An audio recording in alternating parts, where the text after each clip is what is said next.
आप देख रहे हैं समाचार एजेंसी ऑफ इंडिया में साइन न्यूज। नमस्कार दोस्तों, समाचार एजेंसी ऑफ इंडिया की साइन न्यूज में एक बार फिर आपका स्वागत है। सिवनी में पुलिस अधीक्षक निवास से लेकर पूर्व सांसद पूर्व मंत्री डॉक्टर ढाल सिंह बिसेन के घर के सामने से होकर फिर वर्तमान सिवनी विधायक दिनेश राय के घर के सामने वाली सड़क जो बबरिया तक जाती है, उस पर उच्च श्रृंखलता आतताइयों के आने जाने के चलते लोगों में भय का वातावरण बना और उसके बाद कोतवाली पुलिस सक्रिय होती नजर आई और कोतवाली पुलिस के द्वारा लगातार ही यहाँ 2 दिनों से सघन जांच का अभियान चलाया जा रहा है। समाचार एजेंसी ऑफ इंडिया की साइन न्यूज़ के लिए अखिलेश दुबे की रिपोर्ट। पुलिस अधीक्षक निवास के बाद बबरिया तक सड़क पर पर्याप्त प्रकाश की व्यवस्था नहीं है। सिंचाई विभाग की अपर पेनगंगा कॉलोनी तक प्रकाश बहुत कम है और उसके बाद तो लाइट मानो है ही नहीं। नगरपालिका परिषद जहां तक सीमा है वहां तक पर्याप्त प्रकाश की व्यवस्था नगरपालिका परिषद को करना चाहिए, ये उसका दायित्व है। और यही सबसे बड़ी बात कि इस सड़क के मुहाने पर ही, किनारे पर ही नगरपालिका के वर्तमान अध्यक्ष ज्ञानचंद सनोडिया का निवास है। देखा जाए तो डूंडा सिवनी पुलिस और कोतवाली पुलिस को चाहिए कि वे स्थानीय निकायों को ये निर्देश दें, उनसे ये आग्रह करें, गुजारिश करें अथवा सख्ती से इस बात के लिए उन्हें बाध्य करें कि इन सड़कों पर, रात का समय है, आप देख सकते हैं वाहनों की लाइट अगर ना हो तो यहाँ पर पुलिस की इस गश्त में, पुलिस की इस जांच में आपको प्रकाश भी पर्याप्त नहीं दिखाई दे रहा होगा। जब भी आप बबरिया रोड की बात करेंगे, जिस रोड का हम आपको नज़ारा दिखा रहे हैं, तो लोग यहाँ सूखे की बात करते हैं। यहाँ सूखा बहुत चलता है। सूखा क्या है ये अभी तक शोध का विषय बना हुआ है। लोगों का कहना ये है कि यहाँ पर नशा बहुत आयत में किया जाता है और बीते दिवस ही एमडी पाउडर के साथ एक युवक पकड़ाया और एमडी पाउडर की अगर सिवनी में आमद हुई है तो इसे बहुत अच्छे संकेत नहीं माने जा सकते हैं।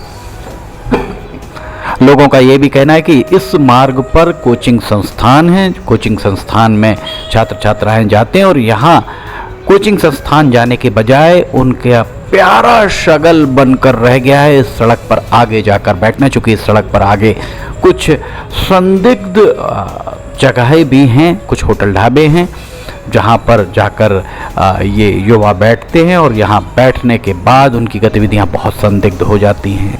पुलिस को अपना सूचना संकलन, मुखबिर तंत्र बहुत सक्रिय करने की ज़रूरत है। जिला पुलिस अधीक्षक सुनील कुमार मेहता को चाहिए कि वे अपने थानों के सूचना संकलन और गुप्तचर शाखा को, विशेष रूप से गुप्तचरों को बहुत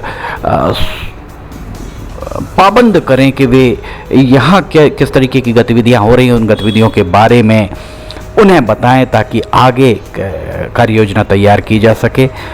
लोगों का कहना यह भी है कि कोचिंग संस्थान यहाँ संचालित है और उन कोचिंग संस्थानों के ऊपर किसी तरह का कोई अंकुश नहीं है, कोई निगरानी नहीं होने के कारण बच्चे यहाँ से, जो छात्र छात्राएं हैं, वे कोचिंग जाने की बजाय यहाँ से आगे बढ़ जाते हैं। और इस तरीके की चर्चाएं भी हैं, हम इसकी पुष्टि नहीं करते, कि नशे के आदी होते जा रहे हैं युवा। समाचार एजेंसी ऑफ इंडिया इस बात की पुष्टि कतई नहीं करती, पर जो चर्चाएं चल रही हैं सोशल मीडिया पर, आप देखेंगे जिस तरीके से बातें चल रही हैं सोशल मीडिया पर, जो कमेंट्स लोग लिख रहे हैं उसके हिसाब से ये एक तस्वीर बनकर सामने आ रही है। 2-2, 3-3 बैठकर यहाँ से जा रहे हैं। दरअसल यहाँ चालान अकेले करने से कुछ नहीं होगा। कोतवाली पुलिस को चाहिए कि जिन्हें भी वे पकड़ रहे हैं, नाबालिग अगर हैं तो उनके माता पिता को बुलाकर समझाइश दी जाए और ये पूछा जाए कि यहाँ उनके साहबजादे कर क्या रहे हैं। कोचिंग संस्थानों को भी बुलाकर कोतवाली पुलिस को या डूंडा सिवनी पुलिस को, जिसके कार्यक्षेत्र में ये कोचिंग संस्थान आते हैं, उन्हें बुलाकर इस बहुत कठोर तरीके से इस बारे में ताकीद किया जाए कि अगर उनके यहाँ कोई विद्यार्थी कोचिंग पढ़ रहा है तो उसके लिए वे एक परिचय पत्र, नियमानुसार परिचय पत्र जारी होना चाहिए। परिचय पत्र उसका जारी किया जाए और उस परिचय पत्र में उस कोचिंग का समय भी उसमें डाला जाए कि कितने बजे से कितने बजे तक की उसकी कोचिंग है।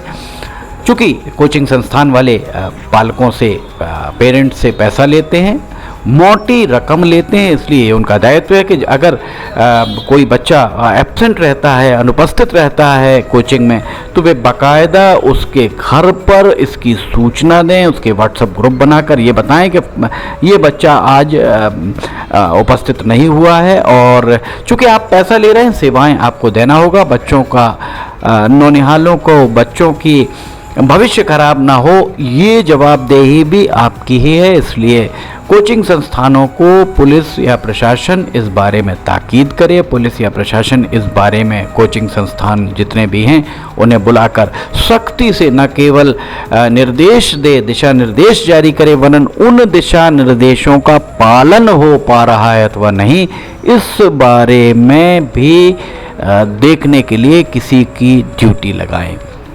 यहाँ आप देख सकते हैं, यहाँ पूरा अंधकार आपको दिखाई दे रहा होगा, चूँकि ये मानेगांव तिगड्डा है इसलिए यहाँ पर आपको लाइट दिखाई दे रही है, अन्यथा यहाँ पर लाइट्स भी नहीं होती। शाम ढलते ही दरअसल लोगों का जैसा कहना है कि 4 बजे से 6 बजे तक, 3, साढ़े 3, 4 बजे तक स्कूल रहते हैं, स्कूल के बाद कोचिंग आरंभ होती है। 4 से 6 के बीच में जब कोचिंग होती है तब यहाँ मेला लग जाता है।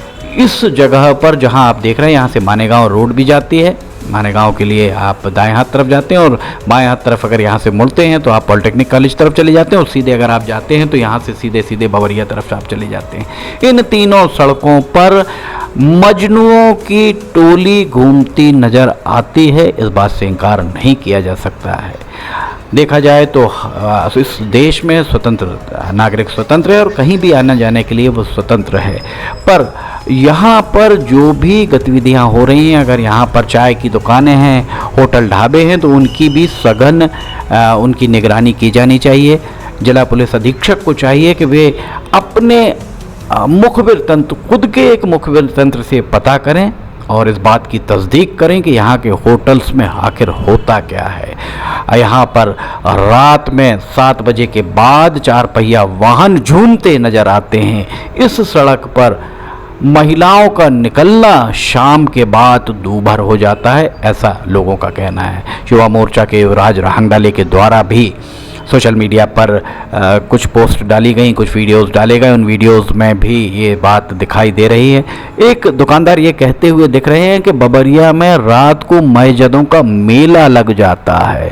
अगर उनकी बात सच है, युवराज रहंगडाले के सामने उन्होंने कहा, तो ये युवराज रहंगडाले को चाहिए कि वे डोडा सिवनी थाना प्रभारी से इस बारे में बात करें कि आखिर क्या वजह है कि बबरिया जो डोडा सिवनी थाना क्षेत्र का है, उस थाना, ये देखिए कैसे भागते हुए यहाँ पर युवा नज़र आ रहे हैं। अगर लगातार इस तरीके की चेकिंग चलती रही तो निश्चित तौर पर एक सप्ताह के अंदर यहाँ सुधार नज़र आता हुआ प्रतीत होने लगेगा। अगर वास्तव में ये सड़क झूमती हुई सड़क बन गई है, कुछ समय बाद इस सड़क को, बवरिया रोड को, लोग झूमती हुई सड़क कहने लगें तो किसी को आश्चर्य नहीं होना चाहिए। इसका कारण यही है कि यहाँ नशे का कारोबार, नशा करने वाले लोग बहुत ज़्यादा दिखते हैं। युवाओं के बीच में एक तकिया कलाम और चलता है कि व्यापार करने जा रहे हैं, कारोबार करने जा रहे हैं। दरअसल उसका मतलब, जो कुछ युवाओं के बीच में चर्चा चलती है, इसका मतलब कार-ओ-बार, कार के अंदर ही बार बना ली जाती है, कारोबार।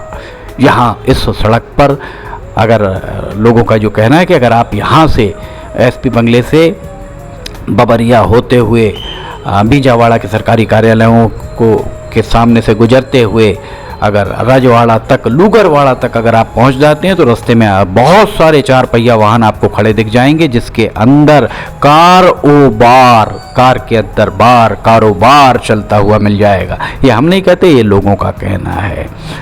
समाचार एजेंसी ऑफ इंडिया की साई न्यूज़ के लिए अखिलेश दुबे की रिपोर्ट। जिला पुलिस अधीक्षक, जिला कलेक्टर, सांसद, विधायक, भारतीय जनता पार्टी और कांग्रेस के जिला और नगर अध्यक्षों को चाहिए कि शहर के युवाओं को इस नशे की लत से बचाएं। इसके लिए ठोस और ज़रूरी कदम उठाए जाएं।